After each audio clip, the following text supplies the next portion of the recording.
Alors moi, je voulais axer mon intervention pour, si vous voulez, essayer de mettre en perspective tout ce que vous avez entendu ce matin.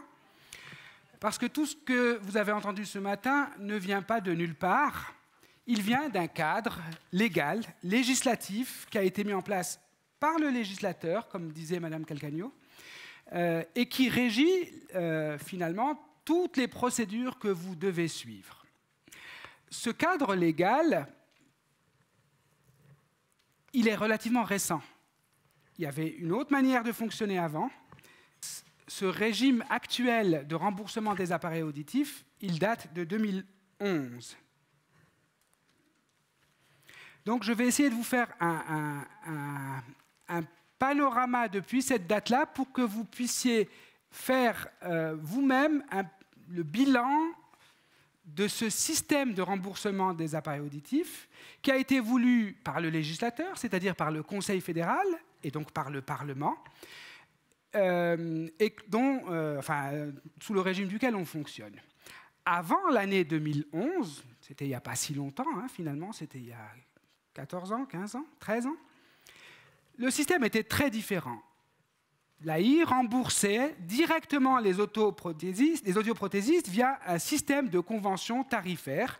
Finalement, le malentendant allait consulter et puis l'audioprothésiste réglait, j'allais dire, un petit peu ses affaires avec l'AI pour les questions financières.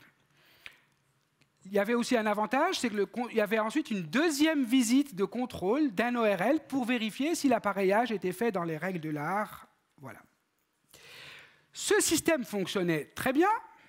Il avait, entre guillemets, un problème, ça ne va pas vous étonner, ça s'appelle le coût. Il coûtait 120 millions de francs par an. Là, je vous mets là, ici, vous le voyez, 119 millions. Et un expert des prix, qui s'appelle M. Stéphane Meyer-Hans, disait que le problème, c'est qu'à partir du moment où vous donnez aux audioprothésistes un montant maximal, eh ben, ils allaient le consommer en entier. Et ceci expliquant le montant très élevé de la facture, grosso modo 120 millions de francs. Pour aussi la petite histoire, tous les éléments que je vais vous donner là, des éléments chiffrés, des citations, etc., ne sont pas de mon cru, soit je les ai prélevés dans des documents officiels, des rapports officiels, soit je les ai recueillis moi-même auprès des personnes qui gèrent ce dossier au niveau fédéral.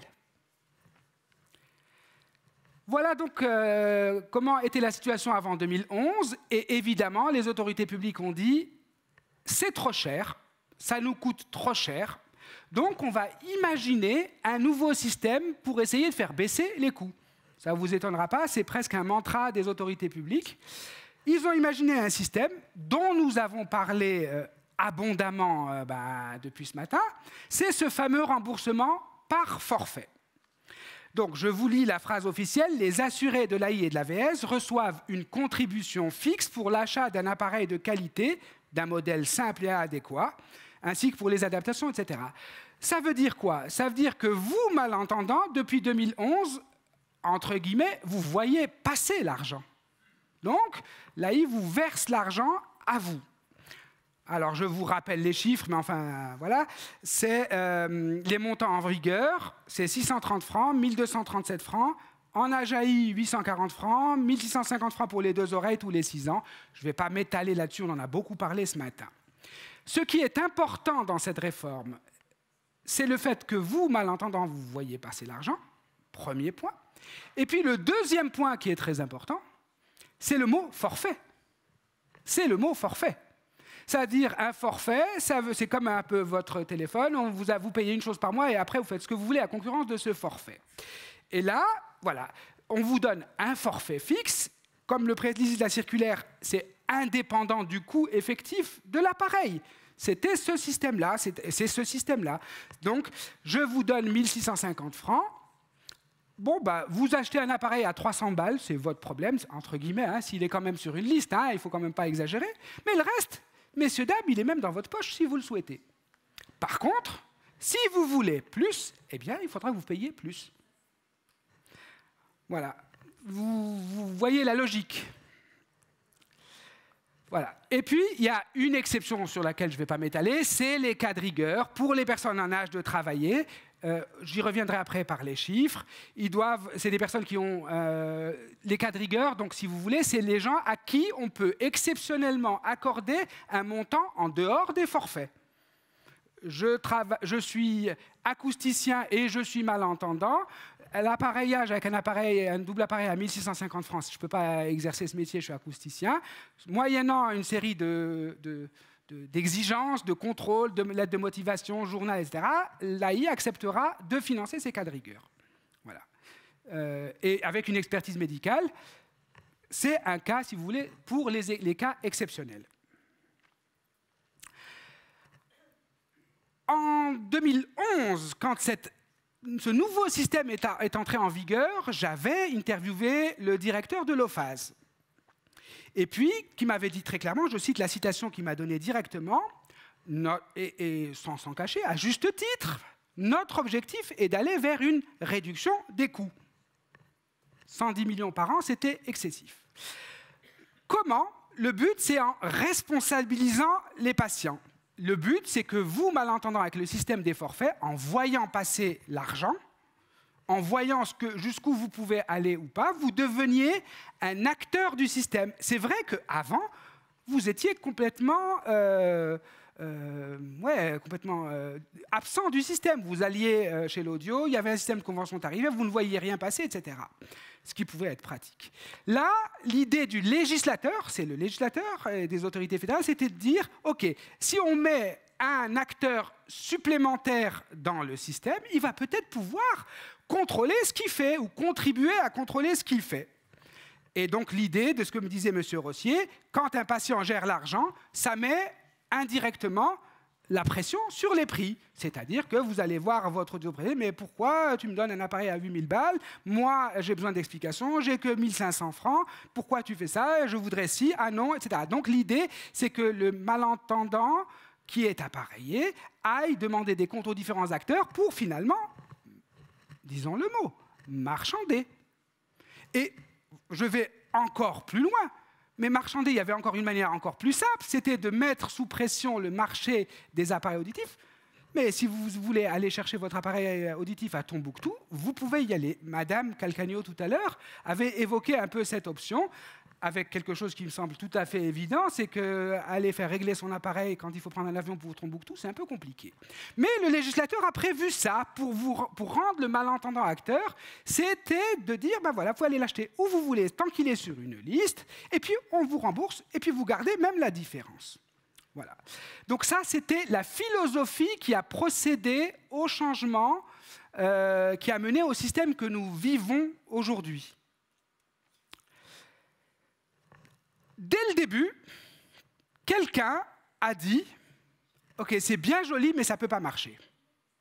Ce quelqu'un, ce n'est pas n'importe qui, c'est quelqu'un qui travaille aujourd'hui pour la Confédération, qui est encore en poste, c'est M. Stéphane Meyer-Hans, qui est ce qu'on appelle grossièrement le surveillant des prix, c'est le patron de l'Office fédéral de la surveillance des prix. Et il a tout de suite réagi en disant, même aux autorités fédérales, ce système-là, je comprends, parce qu'il a été le premier à dire les coûts, le système précédent n'allait pas au niveau des coûts, mais ce système par forfait que vous voulez mettre en place ne va pas permettre de faire baisser les prix. Voilà. Malgré ces avertissements, évidemment, comme toute politique publique, on met une politique, on la met en route, et puis on regarde ce que ça donne, à juste titre. En 2014, 3 ans après, l'OFAS a procédé à une première évaluation de ce système, avec des rapports très documentés, très bien faits d'ailleurs, avec toute une série de constats. Le premier constat, c'est que la qualité de la fourniture des appareils auditifs est restée stable. Nous, de ce qu'on voit, on n'a pas d'appareil auditif low cost chez nous.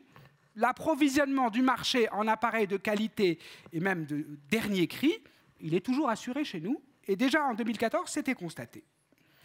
Par contre, premier rapport officiel, premier constat, les effets sur les prix des appareils auditifs se font attendre. Une jolie phrase pour dire qu'en fait, le prix des appareils auditifs, le fait que les malentendants sont censés pouvoir aller marchander, faire jouer la concurrence, eh bien ça, l'OFAS a constaté déjà que ça ne marchait pas. À ce moment-là, le vice-directeur de l'OFAS a rédigé son rapport et puis il a dit, pour expliquer cet état de fait, l'opacité du marché semble être un facteur important car les offres des audioprothésistes sont très hétérogènes et donc difficiles à comparer pour les assurés. En français, ça veut dire quoi? Ça veut dire que si vous essayez de comparer les différents abonnements de téléphonie ou de télévision sur Internet, vous vous arrachez les cheveux parce qu'on ne peut pas comparer des choses qui ne sont pas comparables. Et c'était donc aussi déjà le premier constat, c'est que le marché était organisé de telle sorte que les malentendants avaient beaucoup de difficultés à pouvoir faire des comparaisons. Voilà. Et puis, l'OFAS constatait aussi que, de fait, les malentendants qui évaluent, qui comparent les prix, qui font monter, qui font marchander en disant les services, mais moi j'aimerais pour ce prix-là, etc. Il y en avait très peu. Et là, ils ont même constaté que depuis le début de la réforme, le nombre de personnes qui comparaient les prix pour faire pression sur les audios, sur les fabricants, etc., il y en avait même encore moins qu'avant. Par contre, donc ça c'était le côté sombre de la réforme, c'est que les prix n'ont pas baissé. Le côté positif, en tout cas pour l'OFAS, tel que me l'avait dit le porte-parole, les buts prioritaires de ce système de remboursement forfaitaire sont atteints. Ils étaient deux dans les buts prioritaires.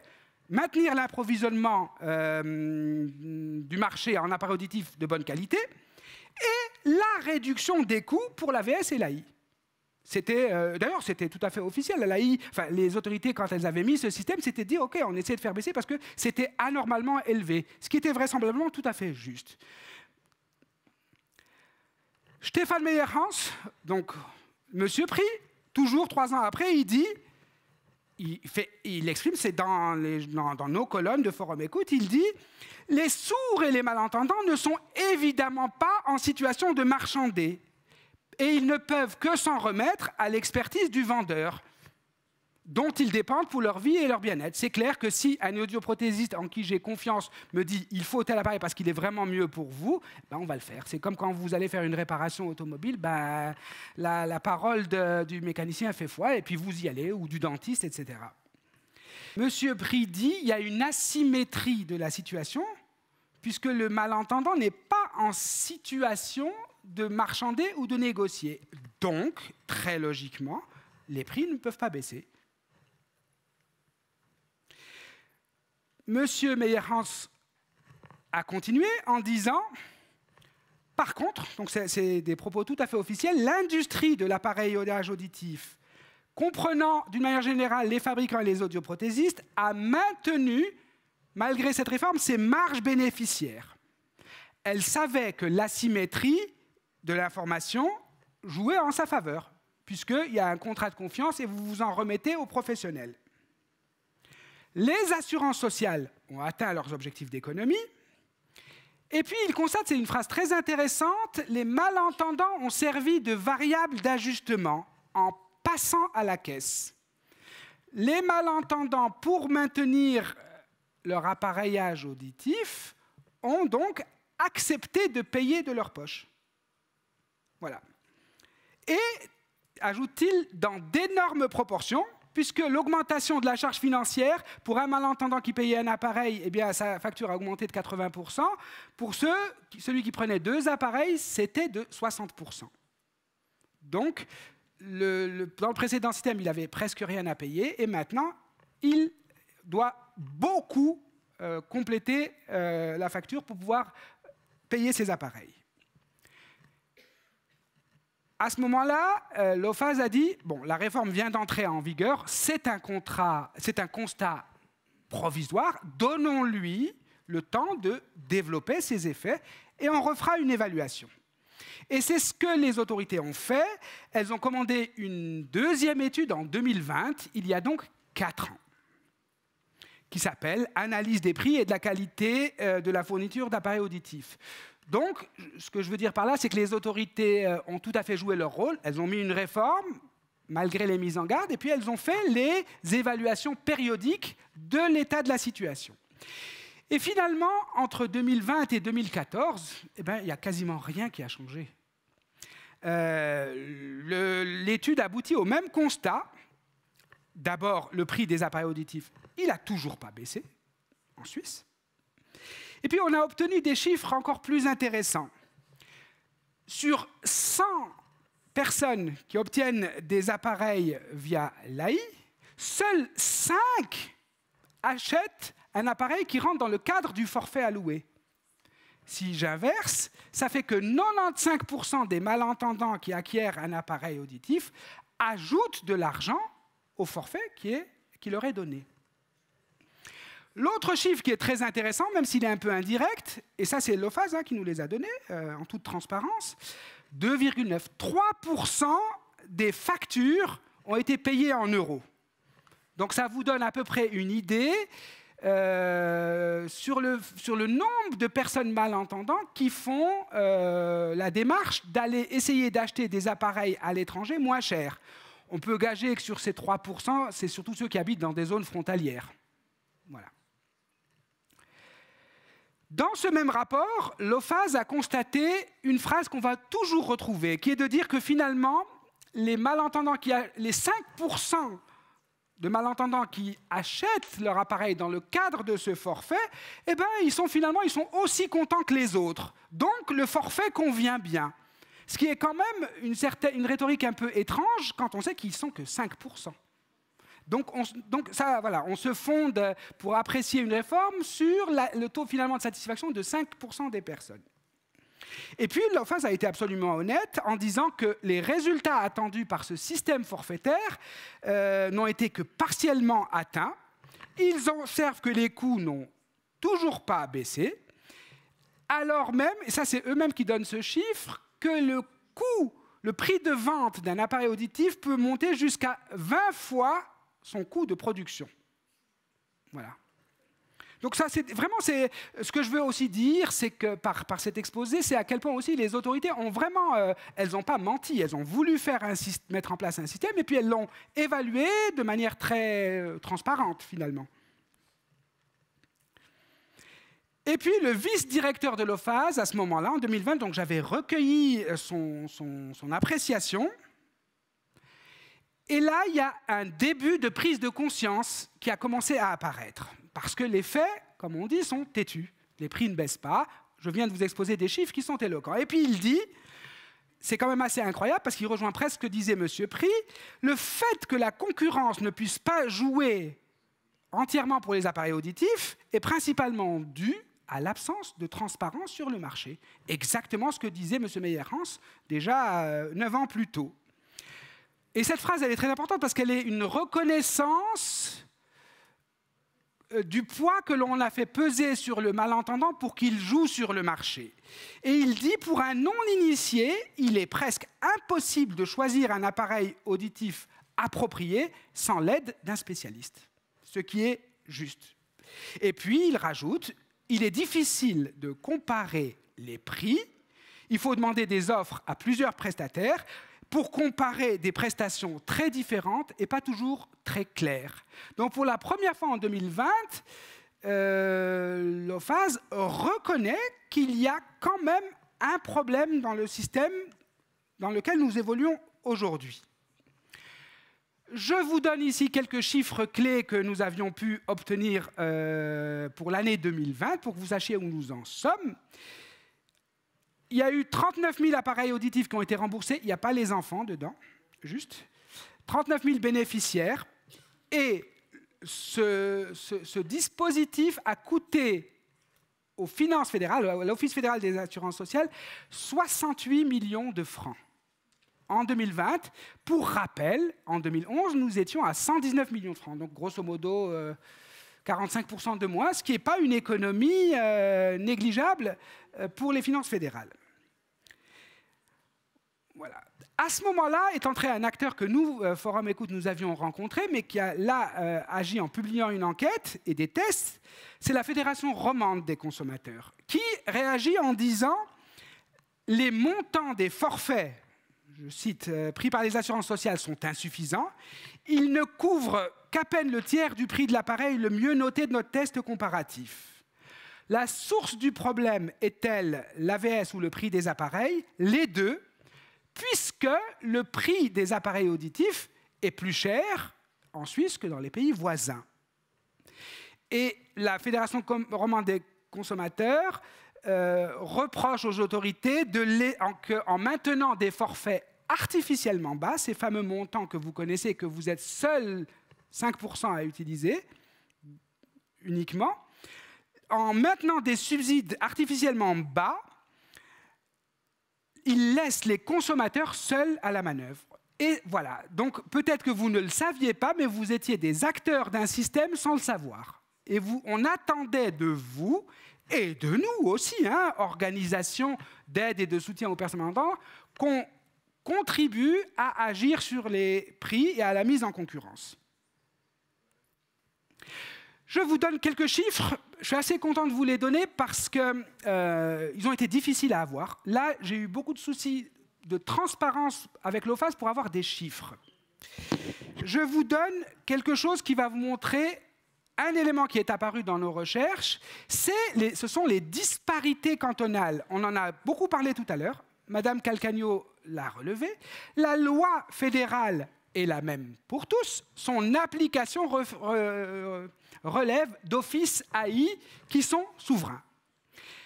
Et nous sommes un pays fédéral, mais nous sommes censés être tous égaux devant la loi. Et quand on examine les chiffres, le nombre de personnes remboursées par canton, y compris les enfants, on se rend compte que, selon certains, il vaut mieux habiter dans certains endroits pour être bien pris en charge, et dans d'autres, qu'il vaut mieux fuir parce que vous risquez beaucoup plus difficilement d'avoir accès à vos droits. Je prends juste 3 exemples. Je vous prends par exemple le canton de Genève que vous voyez ici, qui, grosso modo en 2021, a pris en charge 3111 personnes avec 500 000 habitants. Si je prends le canton de Soleure, par exemple, avec 250 000 habitants, il a pris en charge autant de personnes que Genève, c'est-à-dire 3 000 personnes. Je vous parle des chiffres de 2021, c'est en grosso modo les mêmes tendances. Voilà, ça c'était un cas flagrant.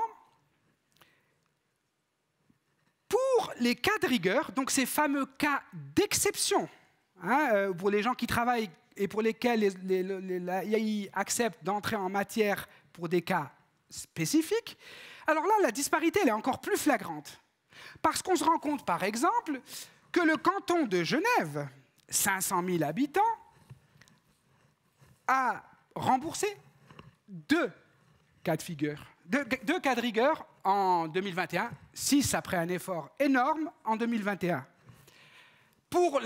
Si je vous donne à titre de comparaison, le canton du Jura, qui est infiniment peuplé, on a remboursé 3.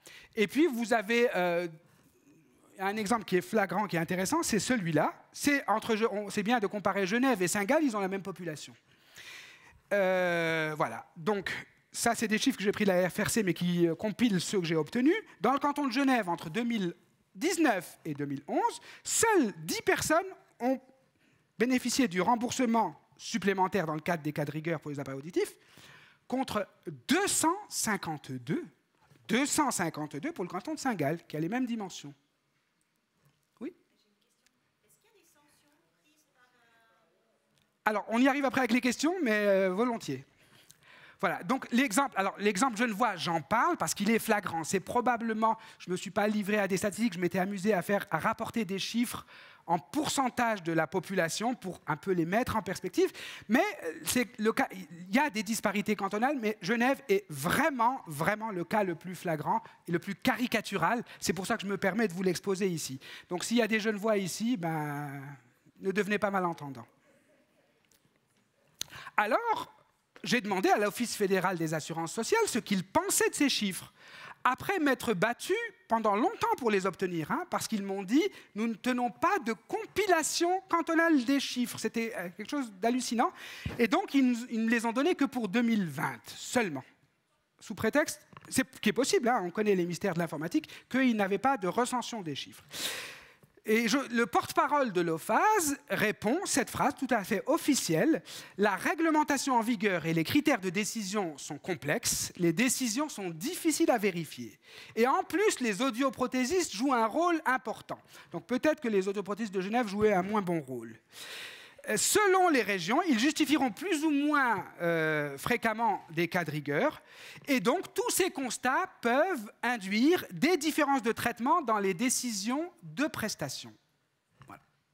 Donc là, c'était un peu une réponse diplomatique pour dire, voilà, ce qu'on répond de manière un peu bateau pour dire, OK, circuler, il n'y a rien à voir, au fond.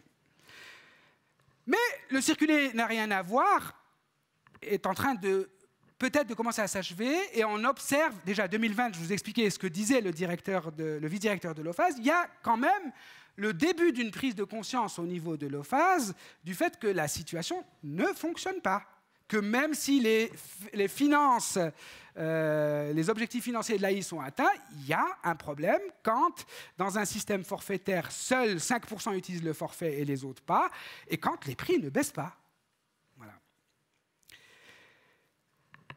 Je reviendrai tout à l'heure là-dessus, mais à Forum Écoute, nous avons agi pour on a eu l'écoute, si j'ose dire, d'une conseillère nationale qui a agi au niveau fédéral et qui a obtenu, on s'est battu parce qu'il a fallu, je vous montrerai y revenir à plusieurs fois, une réponse officielle du Conseil fédéral.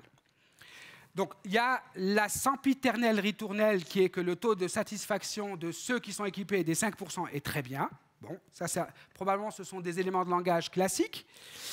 Mais le Conseil fédéral annonce que la question des appareils auditifs va être étudiée en profondeur, les mots ne sont pas anodins, dans le cadre du rapport qui va arriver en réponse à un postulat plus général sur les moyens auxiliaires en général.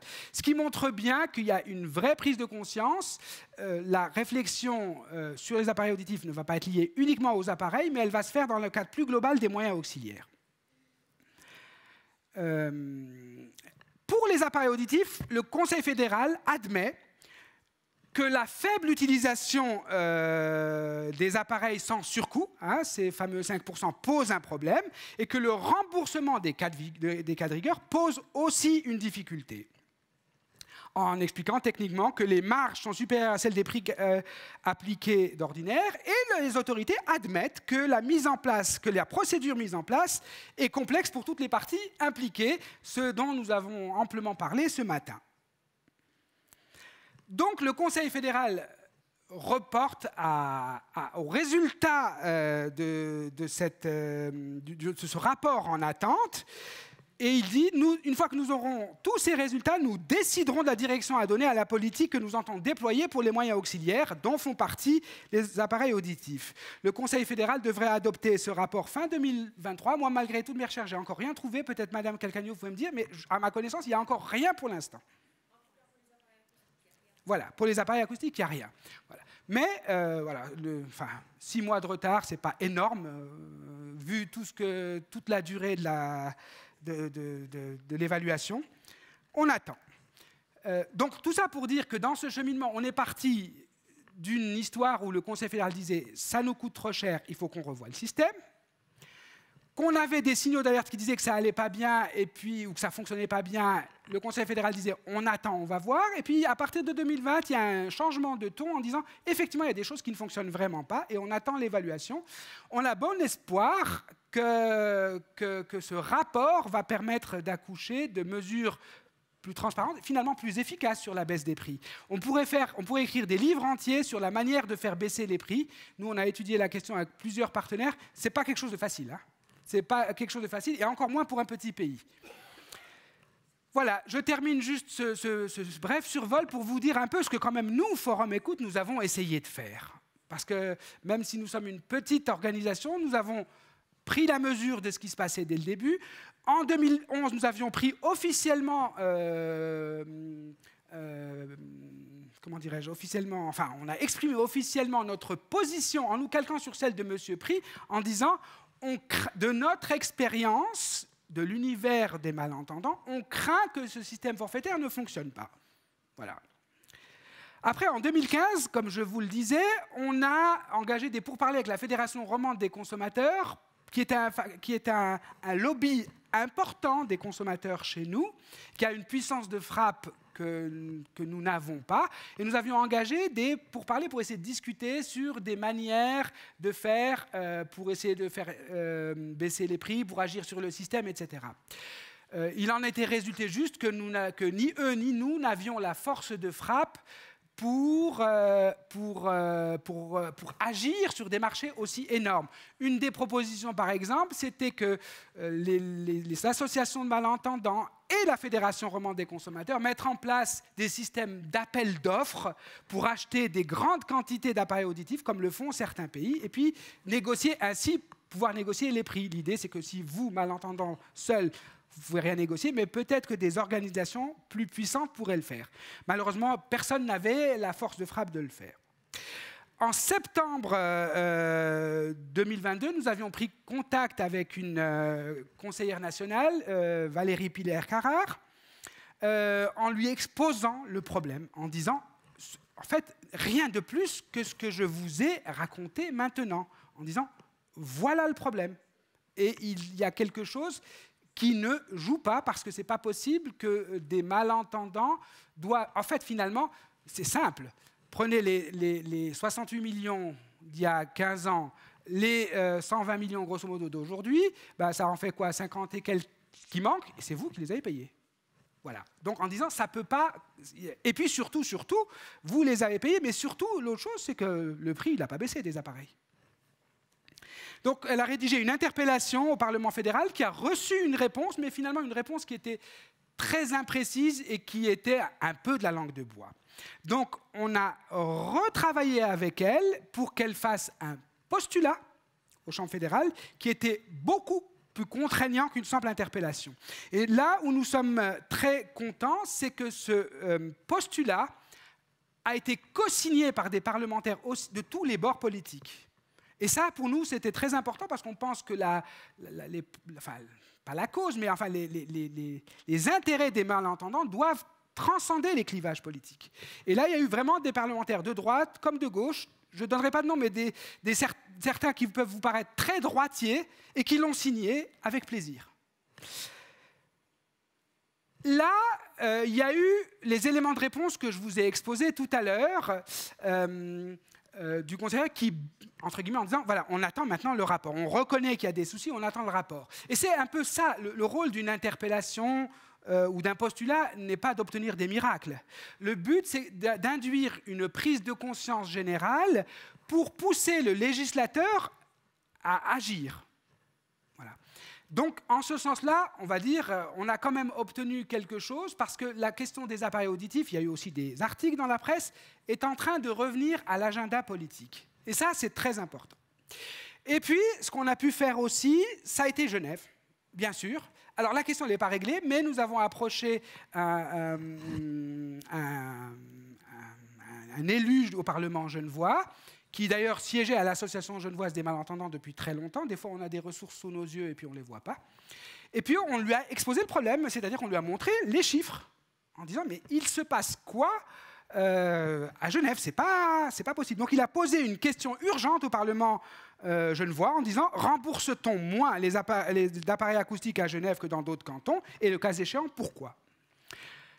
La réponse a été, là aussi, mais c'est normal, ça fait partie de la règle du mauvais jeu, j'allais dire, les autorités cantonales ont répondu, nous appliquons scrupuleusement les directives fédérales que nous recevons. Donc en clair, voilà, circuler, il n'y a rien à voir, ou alors, il n'y a peut-être pas de malentendants à Genève, qui n'ont pas besoin d'être appareillés, ça pourrait être une question. Toujours est-il que, alors là aussi, quand on agit à ce niveau-là, ce n'est pas un interrupteur sur lequel on appuie. Les résultats souvent se font sentir bien après, etc. Les bruits que nous avons, c'est qu'il semble que l'action de l'Office AI genevois s'infléchit un peu. Ils ont une grande marge de manœuvre pour progresser, hein, ça c'est sûr. Mais apparemment, les équipes ont changé, il y a peut-être une prise de conscience. Voilà. Ce que fait aussi Forum Écoute, au-delà de ces actions-là, qui sont un peu ingrates, parce que, comme vous voyez, les résultats sont incertains et pas immédiats, Forum Écoute essaye maintenant d'agir aussi pour venir en aide aux multitudes d'autres organisations qui s'impliquent énormément dans cette question pour des fonds ponctuels pour l'acquisition d'appareils auditifs. Et puis, Forum Écoute a eu la chance de rencontrer, elle est où, Smita? Ah, ben elle est là sous mon nez, qui est arrivée avec une idée qui peut paraître utopique au départ, hein, on peut dire ça comme ça. Mais bon, l'utopie fait souvent de grandes choses, c'est de dire, mais enfin, il y a des appareils auditifs sur le marché, il y en a, des appareils auditifs même gratuits, il y en a, et il faut peut-être aller les chercher. Est née un peu l'idée de pouvoir peut-être, parce qu'on a tous des proches qui ont dans leur tiroir un deuxième appareil qui ne fonctionne plus, qu'ils n'utilisent plus pour toute une série de raisons, etc., de dire, et si on essayait de mettre un système de recyclage des appareils auditifs que l'on pourrait donner à ceux qui n'ont pas forcément les moyens. Ça ne va pas faire de miracle, mais c'est un outil supplémentaire pour venir en aide aux malentendants. Donc, Smita, j'ai le grand plaisir de te laisser prendre la suite. Avec Laurent, bien sûr.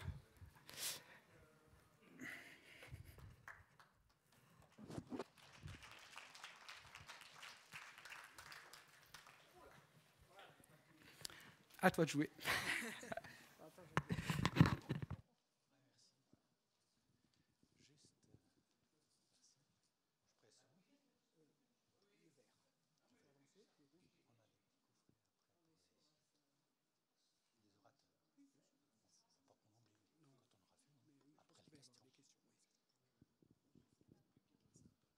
Voilà, est-ce que vous m'entendez tous? Voilà, très bien. Alors, on va vous présenter cette... Pourquoi ça ne va pas? Ah voilà, cette fois ça vient. On va vous présenter ce que nous faisons à Forum Écoute. On sera 3 pour vous faire cette présentation, puisque comme l'a dit Sharaf Abdesemed, c'est une collaboration avec Smita Gonia. On s'était vus ensemble à un week-end à thème de lecture labiale à Yverdon l'année passée. Et puis on a lancé ce projet de récupération, respectivement de reconditionnement d'appareils auditifs et d'autre part d'aide de la part de Forum Écoute pour accéder à des appareils auditifs. On va vous exposer ça maintenant. Alors, finalement, quelles sont les aides? Eh bien, on en a 2, comme je l'ai mentionné. On a d'une part, pour aider les personnes qui disposent de peu de moyens, une solution de reconditionnement d'appareils auditifs. Et si cela ne fonctionne pas, si nous ne trouvons pas d'appareils auditifs qui peuvent être reconditionnés ou qui conviennent aux malentendants, nous pouvons entrer en matière pour une aide financière pour les appareils auditifs neufs. Concernant le remploi des appareils auditifs, je vais passer la parole à Smita Gonia. Voilà.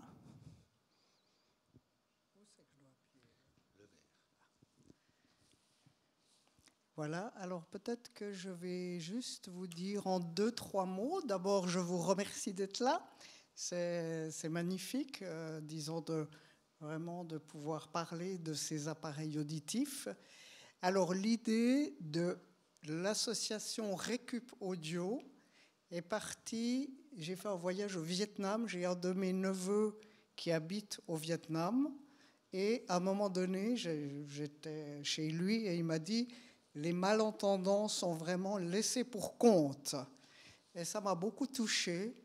Et je me suis dit, mais moi, tous les jours, quand je mets mes appareils, mais quel bonheur de pouvoir entendre, de pouvoir communiquer. C'est quand même assez extraordinaire.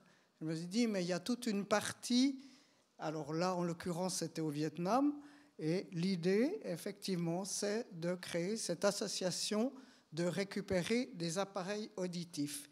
Mais ça a été très compliqué. L'association a reçu au début énormément d'appareils par un magasin et un commerce, un magasin. Et en fait, il y avait un peu de tout et n'importe quoi. Voilà. Donc j'ai dû déjà faire un tri, mais moi, je ne connais pas, enfin, techniquement, je ne connais pas. J'ai fait un peu un tri intuitivement. Et ensuite, mon neveu, qui était venu pendant le Covid, il n'a pas pu repartir, il y avait des tas de problèmes, enfin bref, a amené une valise avec à peu près 300 appareils auditifs au Vietnam et l'a donné à l'association des francophones du Vietnam qui ont un pôle caritatif pour des enfants malentendants. Mais tout ça, ça a créé beaucoup de complications parce que sur place, il faut trouver évidemment des audioprothésistes. Et là, je me suis dit, alors après, il y avait encore un autre créneau au Togo avec une personne de très bonne volonté. Et là, on a un contact direct parce que j'ai une amie qui vient du Togo 2 fois par année. Donc, l'association lui donne des piles, des appareils, etc. Mais lui, là-bas, il a une petite formation d'audioprothésiste. C'est compliqué parce qu'il faut les logiciels, parce que, enfin bref, c'est très très compliqué. Je me suis dit, pourquoi pas faire ça en Suisse? Chez nous, il y a aussi des gens qui sont dans une forme de précarité, hein, qui n'ont pas beaucoup de moyens, pour avoir quand même des appareils un peu performants. Alors, j'ai reçu de plus en plus, je reçois des appareils auditifs, et j'avais fait un appel, il y a 2 audioprothésistes qui ont été d'accord, pas de les régler, mais de les nettoyer, de voir s'ils étaient en bon état de marche, un audioprothésiste à Sion et un audioprothésiste dans le Jura. Voilà, donc ils ont réglé beaucoup d'appareils. Actuellement, on en a, je pense, à peu près, en tout cas 40, 50. Oui, moi j'en ai encore quelques-uns, enfin voilà. Donc petit à petit, ces appareils viennent et l'idée maintenant, c'est vraiment de trouver des audioprothésistes de bonne volonté qui sont d'accord de donner une partie de leur temps, enfin Laurent, tu t'expliqueras un petit peu mieux, pour régler ces appareils pour des gens qui sont dans la précarité chez nous, parce qu'il y en a, et de plus en plus. Voilà, c'est ça en fait l'idée. Donc, voilà, donc l'association, en fait, je crois que je vous ai tout dit. Donc, voilà, donc on récolte des appareils. Il suffit simplement de les envoyer chez moi. J'ai mis des flyers là-bas, donc sur la table. Il y a des petits flyers que vous pouvez prendre et il y a aussi des petites affiches si vous voulez donner à vos audioprothésistes, par exemple, ou chez un médecin ou chez un ORL. Alors, servez-vous. Si vous en avez encore besoin, vous pouvez m'envoyer un mail et je vous en envoie. Donc maintenant, il faudrait propager cette idée le plus possible et surtout de motiver des audioprothésistes. Et évidemment, après, il faut qu'il y ait des demandeurs. Voilà. Je crois que j'ai... Ah oui, il y a aussi mon association, elle récupère aussi des dons en argent pour payer justement tout le petit matériel. Alors, il y a beaucoup d'obstacles à cela. Il y avait une audioprothésiste qui était très motivée pour nous aider, mais le magasin où elle travaille, sa patronne a dit non, c'est de la concurrence déloyale. Donc, elle a abandonné. Voilà. Alors qu'il y a quand même, on peut quand même payer les audioprothésistes qui font ces réglages. Mais évidemment, les audioprothésistes, c'est entre des commerçants et des thérapeutes. Donc, il y a des audioprothésistes qui sont plus des commerçants et puis d'autres qui sont plus des thérapeutes qui veulent vraiment soutenir, comme on l'a vu ce matin avec toi. Voilà. Voilà. Merci, Smita. Il n'y a rien à baiser.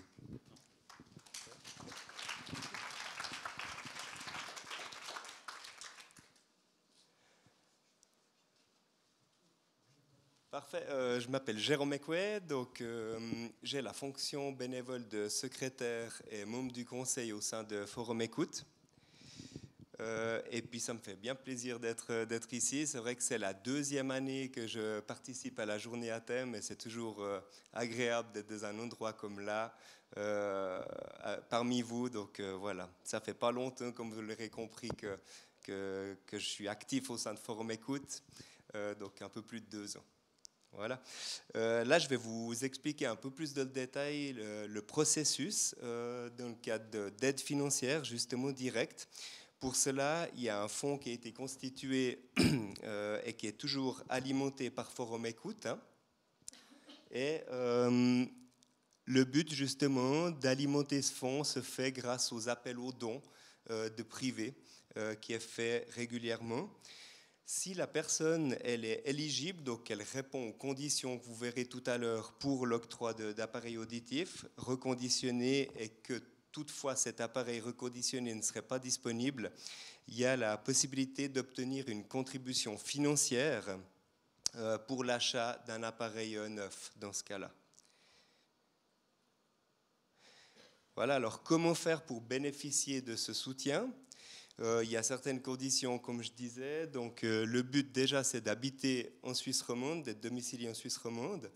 Avoir une perte auditive globale, ça veut dire donc sur une oreille ou répartie sur les deux d'au moins 30%. Ne jamais avoir bénéficié d'une aide auparavant, d'une aide financière allouée par une personne morale ou enfin physique ou morale, hein, de droit privé. Disposer de peu de moyens financiers, bien entendu, ne pas avoir déjà commandé vos appareils. Et on a aussi besoin de vous dans le cadre de ce nouveau projet. Donc l'idée aussi, c'est que vous puissiez vous engager à participer de manière bénévole à un contrôle de boucles magnétiques sur demande acceptée d'un appareil auditif. Voilà, la première phase aussi passe bien sûr par le rassemblement de documents nécessaires à l'analyse des conditions, hein, remplies ou pas, pour bénéficier de ce soutien. Donc ça passe bien sûr par un rapport d'expertise médicale de votre ORL, un audiogramme aussi qui est effectué par votre ORL ou l'audioprothésiste. Un devis aussi pour l'appareillage réalisé par l'audioprothésiste. Des documents aussi nécessaires pour Forum Écoute pour analyser justement votre situation financière. Donc votre revenu, la fortune, savoir s'il y a déjà eu une participation de l'AVS, de l'AI, des prestations complémentaires ou comme ça. Ce formulaire, vous pouvez le trouver donc, sur le site écoute.ch. Dans le petit onglet Finances et aide et sous le soutien pour l'octroi d'appareils auditifs de la part de Forum Écoute. Voilà, il y a un comité dédié au sein de Forum Écoute qui est disposé justement pour analyser les demandes qui arrivent. Si vous êtes éligible, donc il y aura la convocation au bureau de Forum Écoute, donc, qui sont situés à Puy, pour faire une prise de photo de vos oreilles. Et puis après, nous, on va transmettre ça à notre audioprothésiste partenaire, qui est Grosjean Acoustique, basé dans le Jura. Et puis, lui, il va pouvoir bénéficier justement de ces photos, de l'audiogramme et faire déjà regarder si un appareil est compatible et après effectuer les pré-réglages relatifs. Ensuite, il y a 2 cas de figure. Le premier, donc, si un appareil est compatible, est disponible, justement, il vous sera transmis gratuitement. Et puis, vous pouvez faire affiner les réglages auprès d'un audioprothésiste de votre choix, jusqu'à hauteur de 250 francs, avec les justificatifs qui seront fournis à Forum Écoute pour le remboursement. La deuxième possibilité, donc, c'est s'il n'y a pas d'appareil disponible, reconditionné. Il y a de nouveau un examen justement de l'analyse qui est faite par le comité dédié au sein de Forum Écoute et qui définira si oui ou non on peut aller de l'avant, et le montant aussi qui vous serait alloué pour faire l'achat d'un nouvel appareil neuf.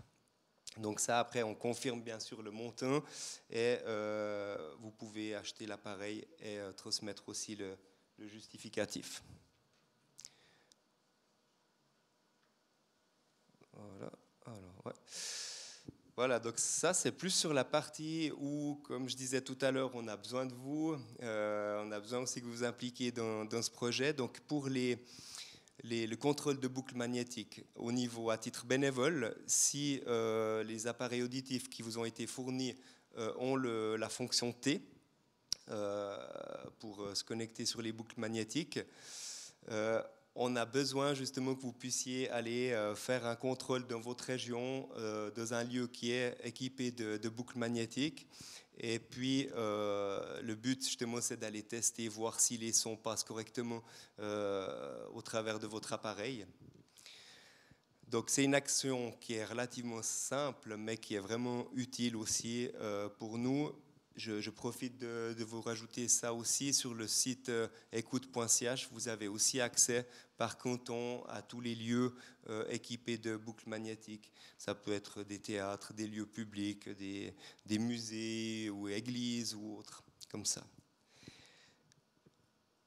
Voilà. Après, c'est vrai que vous allez recevoir aussi des informations. Vous serez contacté, en l'occurrence, pour faire cette démarche. Et puis, s'il y a des frais ou quoi pour le faire, il y aura aussi un remboursement qui sera effectué de la part de Forum Écoute. Là, donc, vous pouvez voir un petit schéma. Donc, ça reprend ce qu'on vient de parler, hein. Donc, au début, ça passe par le dépôt de demande. Ensuite, il y a l'analyse du comité d'examen de Forum Écoute. Il peut avoir, suivant les conditions, si ce n'est pas rempli, une réponse négative. Autrement, il y aura la recherche en priorité, vous l'avez compris, d'appareils compatibles. La remise de l'appareil, les réglages fins à hauteur de 250 francs auprès de l'audioprothésiste de votre choix. Et puis le bénévolat sous forme du contrôle de la boucle magnétique. Si toutefois pas d'appareil compatible, donc il y a une nouvelle analyse du comité dédié au sein de Forum Écoute. Il peut avoir une réponse négative à nouveau, ou alors l'aide financière à un montant déterminé, et puis après le contrôle aussi avec le lieu équipé de boucles magnétiques. Alors c'est vrai que dans le détail, c'est sûr, c'est dans la limite toujours des appareils disponibles, des fonds disponibles dédiés, comme on parlait en début de présentation. La demande, elle est aussi traitée dans l'ordre d'arrivée, donc ça peut aller jusqu'à 1 mois aussi pour y répondre. Et puis, bien sûr, aucun recours possible en cas de réponse négative. C'est un plus, un à côté qu'on essaye de mettre en place avec ce nouveau projet. Et ce nouveau projet permet justement à Forum Écoute d'atteindre cet objectif qui est de s'engager pour permettre au plus grand nombre d'accéder à des appareils auditifs. C'est un nouveau projet donc, qui est intéressant. Voilà, merci.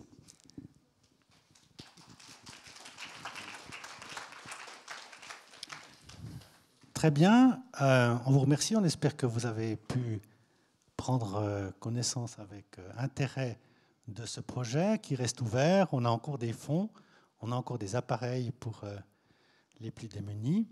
Et puis je voudrais préciser encore que M.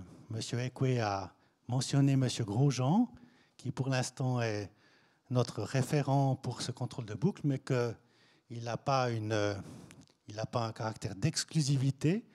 Nous avons encore en tête et nous menons des négociations pour avoir d'autres partenariats avec d'autres audioprothésistes qui pourraient faire la même activité de telle manière à ce qu'on puisse bien toucher toute la Romandie et aider tout le monde en Suisse romande. Donc cette question reste ouverte. Le projet est en chemin, il est encore en voie d'amélioration. Mais voilà, c'est notre contribution pour améliorer la situation en matière d'accès financier aux appareils auditifs. Voilà. Merci. Alors, merci Laurent. En parlant de questions ouvertes, il y a encore une plage de temps qui est ouverte pour ceux qui souhaiteraient poser de nouvelles questions.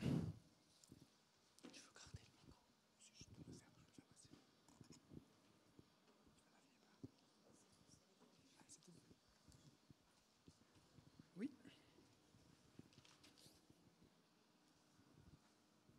Merci.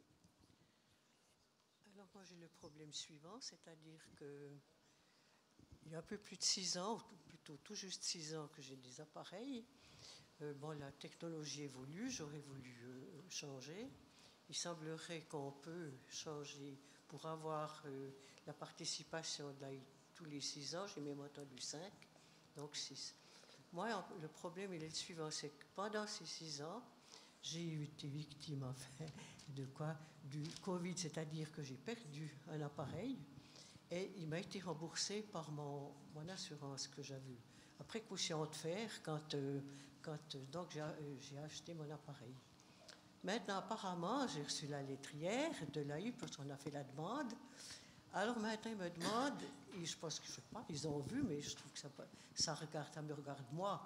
Et puis l'assurance, ils ont vu que je ne sais pas comment, que j'avais changé d'appareil. Puis maintenant, ils me disent que c'est une demande anticipée. Alors, j'aimerais savoir quels sont mes droits, et puis si vraiment je ne peux pas recevoir les 1200 et quelques francs de l'AI. Bon, voilà. Alors, Madame Calcagno a compris que c'était une question pour elle. Voilà. J'accours. Alors, ça va être difficile de vous répondre, parce qu'il faudrait que j'aie votre dossier sous les yeux. Est-ce que vous avez demandé un renouvellement anticipé à l'AI quand vous avez perdu le précédent et que vous aviez les critères audiologiques remplis pour un renouvellement? Non, on n'a pas fait parce qu'avec l'audioprothésiste, j'ai dit, mais moi, je fais attention parce que, bon, apparemment, enfin, bref, une marque a sorti dernier. C'est vrai que je trouve que, bon, on est appareillé, c'est pas une oreille, hein, c'est une aide auditive de toute façon. Bon, ben, enfin, voilà, quand je suis difficilement appareillable, mais j'estimais simplement que j'étais dans mes droits, c'est-à-dire que ça n'allait pas me poser de problème. Or, depuis hier, j'ai 2 lettres. J'ai une qui me dit qu'ils tiennent compte donc, de ma demande, qui veut que s'y suivent. Une autre chose, apparemment, j'ai une convocation, c'est une audioprothésiste, alors que vous venez de dire que c'était plus nécessaire. Enfin, bref, alors je suis vraiment un peu... oui. Alors, tout ce que vous dites là, ça me surprend un peu, parce que, premièrement, si on n'est pas intervenu pour le renouvellement de l'appareil perdu, nous, on n'en a pas connaissance. Donc forcément, on en a eu connaissance d'un moyen ou d'un autre. Ça, c'est une évidence. Sinon, s'il n'y a que votre caisse maladie qui est intervenue, nous, on n'est pas au courant. On ne sait même pas que vous l'avez perdu, votre appareil, il y a quelques années en arrière. Donc là, ça m'étonne déjà. Après, la convocation chez l'audioprothésiste, elle ne peut pas venir de l'office AI. Ah non, elle vient du l'audioprothésiste, c'est sûr. Alors voilà. Donc non, nous, ça, alors...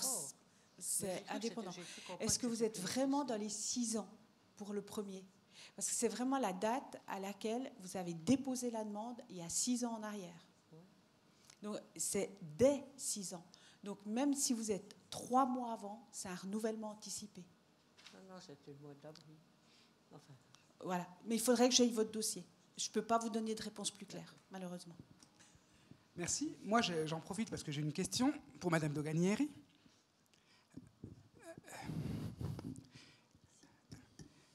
Qui est la suivante. C'est quoi la bonne durée d'un appareil auditif? C'est très subjectif, ça dépend Voilà. des gens, ça dépend de ce qu'on veut. Il y a des gens qui veulent toujours la dernière génération et les appareils neufs. Et donc, quand ils ont les droits des LAI, ils renouvellent. Il y a des gens qui achètent aussi en privé. Moi, j'ai eu aussi un cas d'une personne qui travaillait avec les personnes qui étaient thérapeutes. Et tous les 2 ans, ils changeaient d'appareil auditif. Mais voilà, il y a des gens aussi qui ont le même appareil depuis 15 ans, 17 ans, 20 ans. Et ils l'utilisent encore et ils n'ont pas intention de changer. Il n'y a pas d'obsolescence numérique, logicielle dans ces appareils? Alors, quand je parle de ces cas de la personne qui avait un appareil, qu'il garde toujours d'ailleurs, acheté en 2003 ou 2004, et ben là, on ne peut plus rien faire, bien sûr. On n'a pas de programme, et puis l'appareil c'était pas un appareil numérique. On avait un petit trimmer, un tournevis, on faisait plus fort, moins fort, plus aigu, plus grave. Donc oui, mais ma question finalement, est-ce que les appareils numériques, un peu comme nos téléphones, les mises à jour ne se font plus, et puis est-ce que forcément, au bout de 6-7 ans, non. Moi, je ne sais pas, il faut Non, les fournisseurs, ils ont l'obligation de garder les mêmes logiciels et les pièces pendant 10 ans après la fin de la production de l'appareil. D'accord. Ouais. Donc on peut garder 10 ans un appareil sans souci. Tout à fait, oui. D'accord. C'est possible. Merci. Vous avez d'autres questions ? Moi, j'ai une question par contre. Oui. Je voudrais savoir, en fait, par rapport à l'association, comment s'était déterminé les pourcentages de pertes des bénéficiaires qui ont droit à accéder à ce parcours. Laurent, ça c'est une question pour toi. Je voulais juste savoir comment s'étaient déterminés les pourcentages de pertes pour les bénéficiaires des appareils gratuits. Parce que là, vous avez parlé d'un 30% de pertes. Et pourquoi pas un 20% comme déjà l'AI fait donne cette possibilité. On a déterminé 30% parce qu'on voulait s'intéresser à ceux qui étaient dans la plus grande difficulté d'audition. Après, pour le dire franchement, dans tous les cas de figure, comme vous l'avez remarqué, puisque comme je suis avocat également, il n'y a pas de possibilité de recours, mais de la même manière, on a aussi été plus souple à l'occasion, et puis on a accordé parfois pour moins. Mais ce qui est important pour nous, c'est d'avoir un dossier complet, ça c'est sûr, parce qu'on a eu plusieurs dossiers qui ne l'étaient pas, donc on doit redemander, et c'est ensuite qu'on peut se déterminer. Et ce qui est important aussi, c'est que même vis-à-vis de nos donateurs, c'est-à-dire ceux qui constituent le fonds à notre demande, alors il y a bien ces deux étapes qui doivent être respectées. Et puis trop souvent, on a des gens qui sont allés directement chez l'autoprothésiste pour acheter. Ceci n'est pas ce qui est prévu. On veut faire du reconditionnement parce que ça coûte un peu moins cher, mais ça permet à un plus grand nombre de personnes d'être appareillées avec les montants dont nous disposons. Ça, c'est la première chose. Et puis ensuite, si ça n'est pas possible, alors, évidemment, on peut entrer en matière partiellement ou parfois totalement pour des appareils auditifs. Donc, on est assez souple dans la mesure de nos moyens, mais ce qui nous importe, c'est que le mécanisme soit fait dans le bon sens.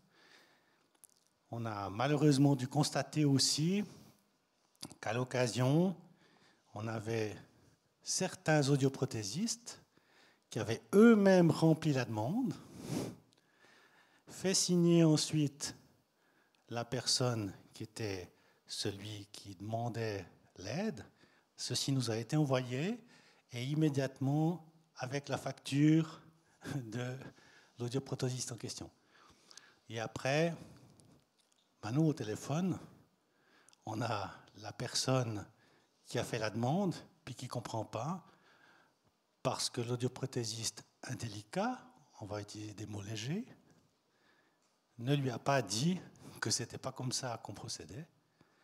Et finalement, met le consommateur dans une situation de dépendance où probablement il lui a vendu un appareil très cher en lui faisant croire que c'est nous qui allons le payer sans aucune condition. Et ceci, on ne veut pas. Par contre, on est assez souple. Voilà, on va étudier toute demande et souvent on entre en matière de manière assez souple. Merci. Merci. Est-ce que... Alors oui, il y a Madame Calcagno. Merci. Alors, ce n'est pas pour répondre à une question, mais j'aimerais juste rebondir sur cette nouveauté, en fait. On en avait déjà parlé lors de notre entretien. Oui. À l'Office AI, c'est une pratique qu'on connaît déjà très très bien, puisque dans le cadre des moyens auxiliaires en général, l'obligation de l'assuré, c'est de se tourner avant d'aller chez un fournisseur de fauteuils roulants, de déambulateurs ou autres moyens auxiliaires qu'on peut prendre en charge, tels qu'une planche de bain ou un réhausse-fessé également, il doit se tourner vers la FSCMA pour regarder si le matériel est disponible. Si le matériel est disponible à la FSCMA, c'est quoi? C'est le dépôt AI des moyens auxiliaires. Donc, quand du matériel peut être utilisé par plusieurs personnes, lorsqu'on le change ou que l'assuré n'en a plus besoin, il doit nous le restituer. Donc, il le redonne à la FSCMA, on le remet en état. On a des spécialistes en moyens auxiliaires un fauteuil roulant qui vient de la FSCMA, vous le croisez dans la rue, pour vous, c'est un fauteuil roulant neuf. Il n'y a aucun moyen de voir que c'est un fauteuil roulant d'occasion. Donc, c'est du recyclage. Donc, c'est vraiment quelque chose qui est très connu. Et si c'est disponible au dépôt, l'assuré a l'obligation de prendre en charge ce matériel pour réduire le coût qu'il fait subir à l'assurance, en fin de compte. Et là, s'il choisit de prendre du neuf, il en payera la différence. Donc là, on rejoint très bien votre logique de l'appareil acoustique et je vous encourage clairement de vous faire connaître parce que d'une idée romande, on pourrait en faire bénéficier la Suisse. Oui, bien sûr. Et donc, puis c'est écologique. Voilà. Lancez l'idée, prenez contact avec le FAS. Il faut savoir que ça pourrait être englobé dans le cercle de la FSCMA, quelque part, avec des spécialistes de l'audition pour réparer les appareils, les remettre en état, changer les embouts, etc., ne sais-je. Et puis, voilà, il y a vraiment une collaboration qui pourrait être faite entre vous et le FAS. Alors, on veillera à ce qu'elle se développe parce qu'on pense que c'est un projet porteur, parce que écologique, économique, dans l'air du temps. Est-ce qu'il y a d'autres questions ?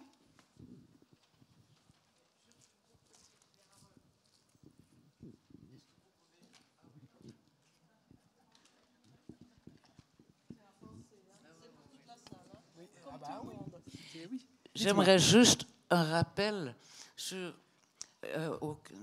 dans le cadre des remboursements forfaitaires accordés par l'AI tous les... Oui, c'est combien? 5 ans ou 6 ans? Alors, ça dépend de l'âge. On l'a beaucoup abordé, mais je crois que même moi, je pourrais répondre. Alors, en âge AI, 6 ans. Donc, si vous avez eu votre appareillage avant de prendre votre retraite, ça sera tous les 6 ans. Et vous aurez le remboursement de 840 francs si vous avez un monoral ou 1650 si vous avez un binaural. En âge AVS, c'est tous les 5 ans. Voilà. Après, c'est 5 ans, tous les 5 ans. Tous les 5 ans. Mais si vous êtes sous le régime du droit acquis, c'est tous les 6 ans. Sous le régime du droit acquis, c'est tous les 6 ans. Si vous avez été appareillé pour la première fois avant l'âge de la retraite, en fait, vous resterez sur tous les 6 ans. Si vous avez été appareillé pour la première fois, c'est tous les 5 ans. Merci. Anoucha ?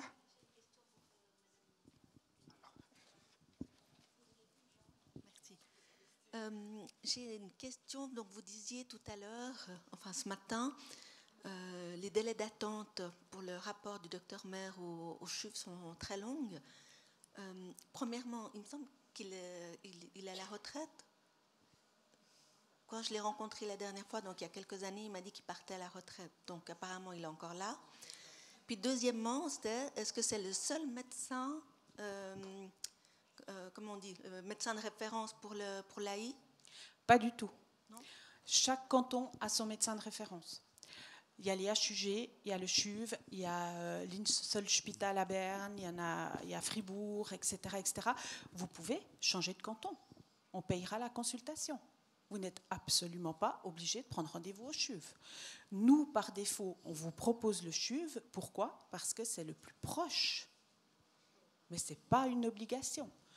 Aujourd'hui, vu les délais du CHUV, on a de nombreux assurés qui se tournent vers d'autres cantons. Moi, je suis indécise quant à savoir vers qui me tourner pour me faire rembourser les appareils auditifs. J'ai l'accord de l'AI pour 2 appareils 1650, sauf erreur, et j'ai une assurance complémentaire qui m'a répondu que les appareils auditifs n'étaient pas des moyens auxiliaires. Voilà. Mais j'ai écrit que, enfin, j'ai renvoyé le détail que j'ai trouvé par rapport à la Confédération, où ils détaillaient les appareils Oui, alors ça, c'est auxiliaire. complémentaire. Et j'ai dit que j'étais... Enfin, voilà, ils m'ont répondu qu'alors, eux, comme il y avait l'AI qui payait une partie, ils n'entraient pas en ligne de compte. Mais là, c'est des assurances privées, c'est difficile. Mais alors, chez qui... Il faut regarder leurs conditions juridiques. Vous savez, toutes ces petites lignes qu'on lit jamais. Oui, mais c'est écrit que moi, ça fait 45 ans passés que je paye une assurance complémentaire où c'est dit que les appareils auditifs sont pris en charge pour 50%, mais un minimum de 1000 francs. Alors, Madame Fouquet a la réponse. Ah, super. En tout cas, je vais essayer de vous en donner une. Alors, l'idée, c'est peut-être déjà de voir si vous êtes en AJAI ou en AJAVS, peu importe. Vous allez trop vite, je ne comprends rien. Pardon, excusez-moi. Je ne sais pas si vous êtes en AJAI ou en AJAVS. Non, j'ai déjà dépassé. D'accord. Mais peut-être voir avec peut-être procéder que tout est pour regarder. Ils n'ont pas les moyens de me dire, je ne sais pas si c'est un avocat, si c'est je ne sais pas quoi, parce que ça fait... J'ai jamais pu obtenir, mais là, j'ai envie de me battre. Parce que ça fait déjà... C'est vrai que les assurances complémentaires, ça dépend vraiment de leurs conditions générales et mais ça reste précisé, une assurance j'ai une feuille où c'est précisé qui paye 50%, mais le minimum 1000 francs par an. Voilà, maximum 1000 francs. Est-ce que vous avez une assurance de protection juridique? Non, malheureusement non. Ou peut-être Procap ou Inclusion Handicap peuvent vous soutenir juridiquement. Moi, je peux aller voir Procap, mais ils m'ont dit qu'ils ne rentrent pas en ligne de compte. Pour les assurances complémentaires. Contact sur Lausanne et puis il paraît que non. Enfin, je sais pas, c'est pas. Je pense qu'il faudrait que vous puissiez peut-être leur envoyer le détail du contrat que vous avez et puis la lettre de refus que vous avez reçue. Moi, j'ai pas reçu. J'ai fait un mail comme ça. Ok. Ouais, mais peut-être demander une décision écrite au niveau de votre assurance complémentaire et puis transmettre. Moi, le but, c'est de savoir chez qui je m'adresse, quelle personne. Mais alors, une organisation comme Procap, Inclusion Handicap aussi, je pense qu'ils peuvent vous soutenir au niveau juridique. C'est ça, oui. Voilà. Ou une assurance de protection juridique si vous avez également. Non, pas. Merci. Il y a des associations qui ont des services de soutien juridique, des associations de protection des assurés, peut-être la Fédération romande des consommateurs, et moyennant une cotisation basique, ils pourront prendre en charge. Souvent aussi, c'est étonnant, mais une simple aide d'avocat débloque les choses.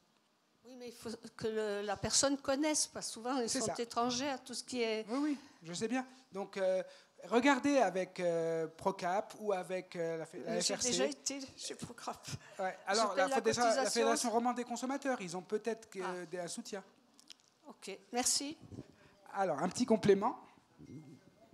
Il existe l'Ombudsman. Je ne sais pas si vous connaissez. L'Ombudsman, c'est un service de la Confédération pour tous les litiges entre les individus et les assurances.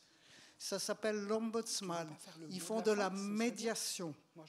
Donc voilà, il faut leur envoyer la lettre de refus. Donc peut-être que ça peut marcher. L'Ombudsman, vous trouvez ça sur Internet.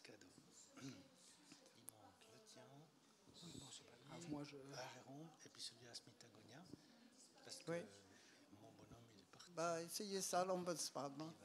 Et puis, parce que j'ai le micro, je voulais juste... moi, je suis un petit peu intriguée sur la durée des appareils.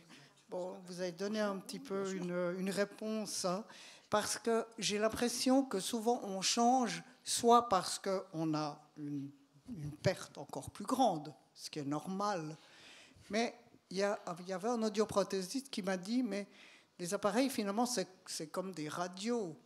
Oh, c'est-à-dire que, est-ce que vraiment ça s'abîme?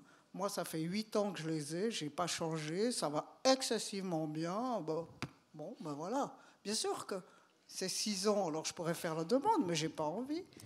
Tant que ça marche, quoi. J'ai jamais eu de panne, rien du tout. Alors voilà, je ne sais pas, je me pose des questions sur la durée. Tu as un bon karma, c'est tout. Oui. Mais oui, merci beaucoup. Y a-t-il d'autres questions?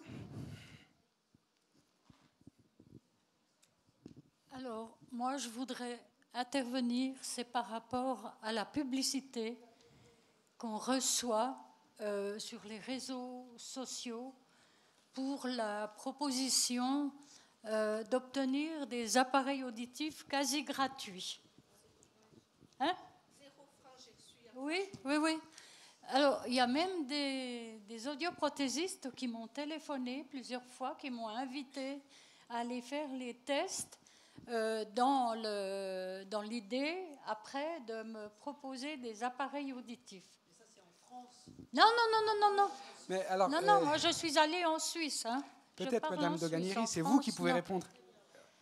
Et ces appareils, ils sont soi-disant quasi gratuits. Alors je ne comprends pas. Oui. Je ne comprends pas qu'on laisse faire ça. Ouais, parce qu'on trompe les gens.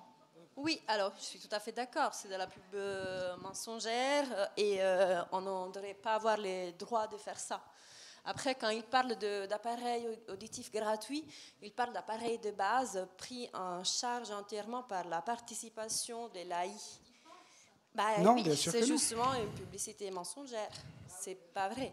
C'est des appareils de base. En effet, il existe des appareils de base à 1650 francs ou 1680 francs selon les entreprises qui sont entièrement pris en charge par la participation de base de l'AI, pas de la VS par contre. Mais je voudrais préciser quelque chose. Je ne veux pas donner de nom, mais il y a un audioprothésiste à Porrentruy qui m'a téléphoné pour faire un test auditif et qui me proposait des appareils auditifs aussi. Mais le pire, ce qui m'a mis en colère, c'était bien après le Covid. Hein, je me présente, il était masqué. Ouais, super. Hein, j'ai rouspété. Hein, j'ai dit non, alors moi je ne fais pas ça, je suis partie. Moi, je veux juste ajouter que dans toute économie de marché, il y a des dépassements, des gens honnêtes, des arnaqueurs, la loi qui est toujours un peu en retard pour essayer de mettre de l'ordre. C'est des soucis qu'on a avec les appareils auditifs, les lunettes, avec la téléphonie. On est tout le temps assaillis de formulations alambiquées. Oui, alors, effectivement, ils n'ont peut-être pas tout à fait tort, c'est gratuit dans le sens où nous, on ne paye rien de notre poche. Oui. Mais la réalité, c'est la collectivité publique qui le paye. Voilà. Donc, la seule chose, on ne peut que vous inviter à être toujours vigilant. Si c'est trop beau pour être vrai, c'est que le Père Noël n'existe pas. Et que donc, méfiez-vous. Le premier réflexe, ça doit être la méfiance.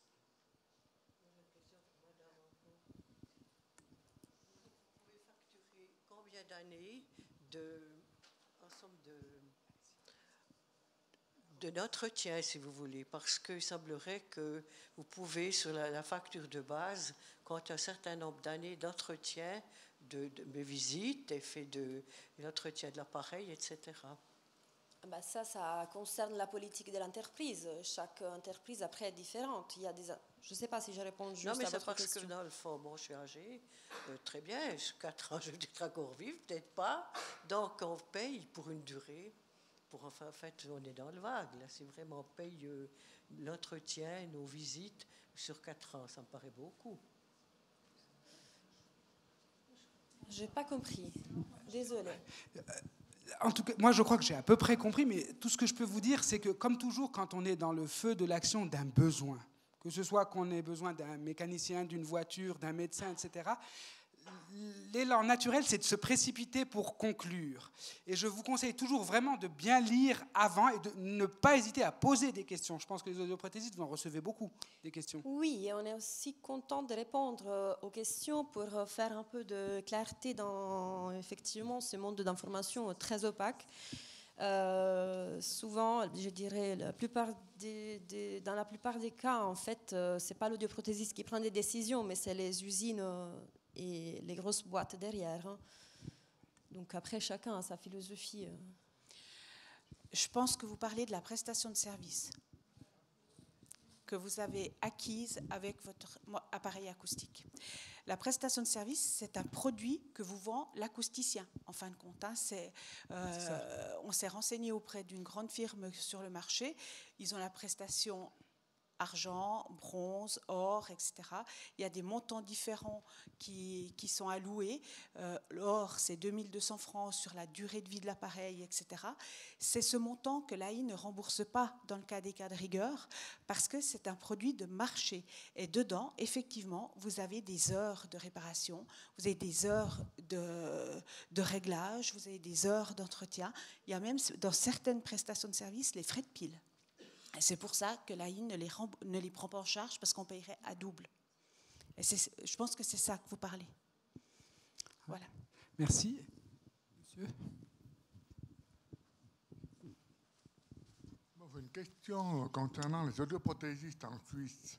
Parce que maintenant, de plus en plus de marchands de lunettes vendent des appareils acoustiques. Oui. Et puis, j'ai des connaissances qui sont passées par ces commerces-là. Et souvent, ils me disent qu'ils sont très déçus parce que quand ils vont, il n'y a jamais l'audioprothésiste. C'est un audioprothésiste qui fait la chaîne de magasins ou de ça, qui n'est jamais présent. Alors, est-ce qu'il n'y a pas un règlement ou ça pour les audioprothésistes que celui qui vend les appareils doit quand même être disponible pour les clients? Je ne sais pas si vous comprenez ma question.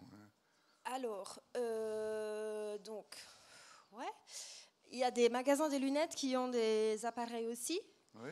Et l'audioprothésiste n'est pas présent. Oui, moi, je suis audioprothésiste, je travaille dans un magasin de lunettes aussi et je travaille à 100%.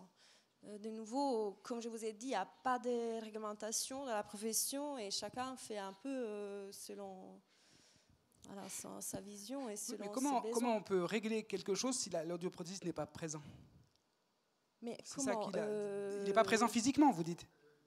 Mais ça, c'est de nouveau une arnaque. C'est pas possible voilà, oui, vendre des appareils auditifs sans quelqu'un qui peut s'en occuper. Oui, donc soyez juste vigilants et ne pas hésiter à aller ailleurs. J'espère si vous que n'êtes pas vous satisfait. avez acheté des appareils avec un audioprothésiste quand même. C'est ça. Alors, on a eu beaucoup de renseignements de la part d'assurés qui nous ont informés. Aujourd'hui, il y a une firme en Suisse qui s'est ouverte, qui vous vend les appareils acoustiques par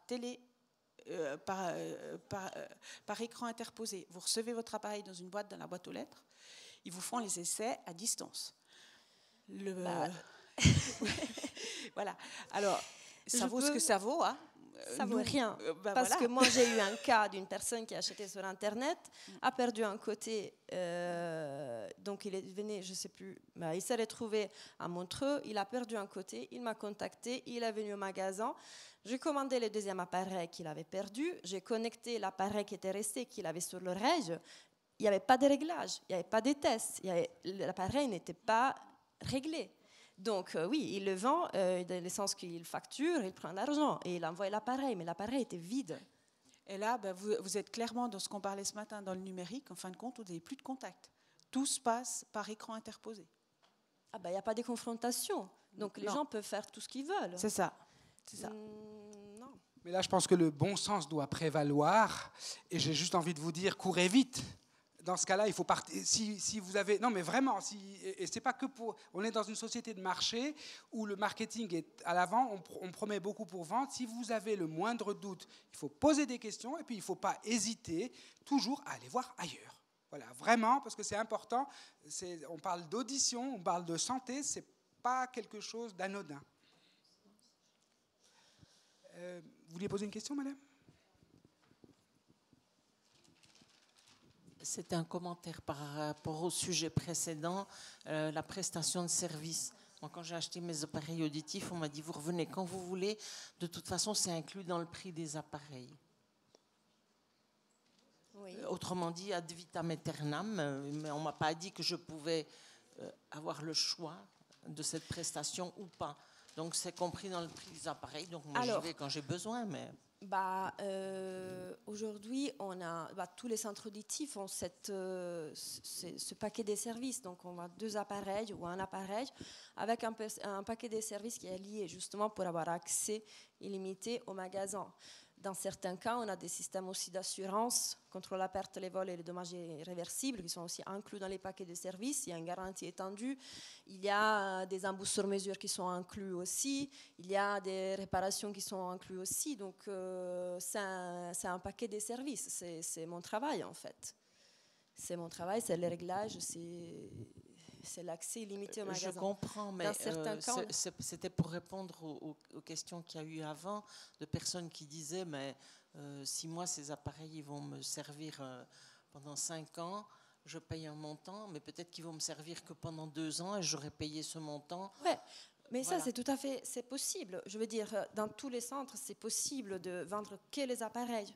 Après, on peut vendre que les appareils vides sans réglage. D'autres entreprises, ils vendent des appareils avec un premier réglage déjà inclus, donc, et sans paquet de services d'assistance. Là, madame, vous posez la question de la confiance. Et je crois que la seule manière que nous ayons aujourd'hui d'y arriver, c'est de fonctionner vraiment par le bouche à oreille. C'est de dire aux autres, ah oui, d'abord il y a l'ORL qui peut vous envoyer chez des gens avec qui il travaille de longue date et en qui il a confiance, mais aussi vos proches.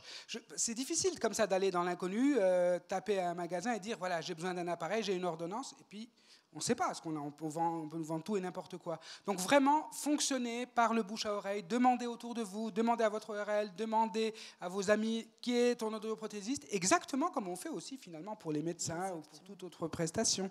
Je crois que c'est la seule façon de limiter les risques de déception. Puis on le fait pour tout, en fait, d'aller aussi se renseigner dans plusieurs centres, avoir plusieurs devis, comprendre un peu comment ça fonctionne. Et puis fiez-vous à votre instinct, je suis certain qu'il est très percutant. Est-ce qu'il y a d'autres questions ?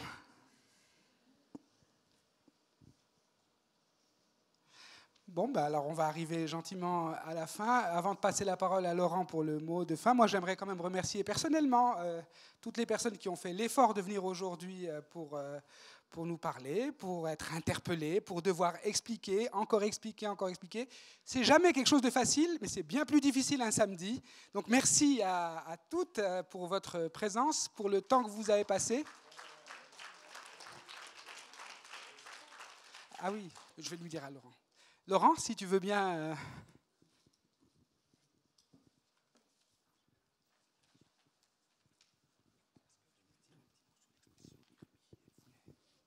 Alors non, parce qu'il faudrait que ce soit Madame Le Sénéjotron qui le fasse.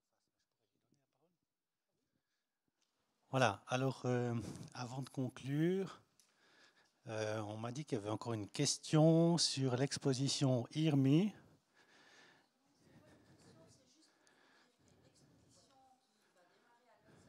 Alors attendez, on vous donne un micro, voilà. Allez-y. Non, vous m'entendez? Ah ouais, pardon. Très bien. Juste pour signaler qu'il y a une exposition à l'Hôtel-Ville de Lausanne sur justement un témoignage sur des personnes malentendantes. Et puis j'ai posé des petits flyers et puis destinés à tout public. Hein. C'est vrai que vous êtes tous des gens très concernés, mais ça peut inviter aussi des amis, d'autres gens pour faire connaissance avec ce type de handicap et puis sensibiliser aussi le commun des mortels, j'ai envie de dire. Voilà, merci. Et c'est la semaine du 17. Merci. Laurent ? Voilà, très bien. Donc, on va pouvoir conclure. Je vous remercie de votre écoute attentive. Je remercie les orateurs et oratrices qui ont tenté de vous expliquer au mieux tout ce qu'on pouvait vous indiquer sur ces questions de financement qui sont parfois un peu compliquées et qui énervent parfois parce que finalement, il y a des enjeux importants. Et puis, parce que Forum voudrait vous remercier, les oratrices et orateurs, on a un petit cadeau pour vous. Je vous demandais de venir, s'il vous plaît, sur scène, tous ceux qui se sont exprimés, s'il vous plaît. Je préfère un coup de main qu'un coup de pied. Si tu peux prendre ces trois, les trois derniers, on fera après. Voilà. Alors, Madame Calcagno, voilà. C'est Jérôme qui va se débrouiller pour vous donner un. Vous avez droit à un exemplaire. Merci beaucoup pour votre intervention. Voilà. C'est toujours un plaisir de partager cette journée avec vous. Merci. Merci beaucoup à vous. Madame de Gagnery, voilà. Pour vous également. Voilà. C'est un coffret d'ananas, en fait, pour tous ceux qui ne l'auront pas. Vous avez pu les goûter sur le buffet, ils sont absolument extraordinaires. Donc, tant pis pour ceux qui n'en auront pas, puis tant mieux pour les oratrices. Voilà. Pour vous aussi, madame, je vous laisse en prendre un. Merci beaucoup. Voilà. Pour vous également, volontiers. Merci pour votre intervention. Et puis, voilà, un pour toi. Tu peux rester encore, Jérôme, parce qu'il y en a aussi un pour toi. Et Sharaf Abdesemed, est-ce qu'il peut aussi venir sur scène, puisque... Moi, je fais partie de la maison. Tu fais partie de la maison, mais tu as quand même droit à... Tu fais partie des chanceux, voilà. Donc, encore un privilège. Encore un privilège supplémentaire. Voilà. Merci à tous, en tout cas. Merci au public. Merci à tout le monde. Voilà. Et bon retour à tous.